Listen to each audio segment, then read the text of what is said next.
Fanlar Tashmiy institutida 2-bosqich talabasiman. Noyabr oyida bosh yuvib ko'chaga chiqib ketganligim sababli o'zimda kuchli shamollashni o'tkazganman.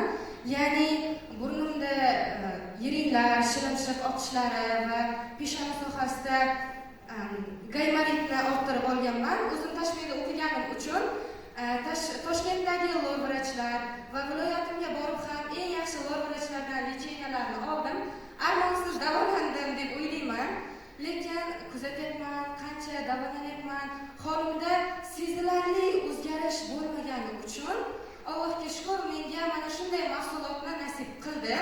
Qanday tartibda bu mahsulotni men bir hafta bo'ldi iste'mol qilayotganimga. Bir haftada shamollashim kuchli bo'lgani uchun 2 tadan iste'mol qildim va bir haftada meni ovozim juda ham bo'g'ilib qolgandi.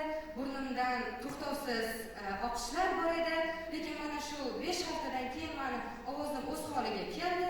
Burnimdagi oqishlar ancha to'xtagan. Lekin men oldingi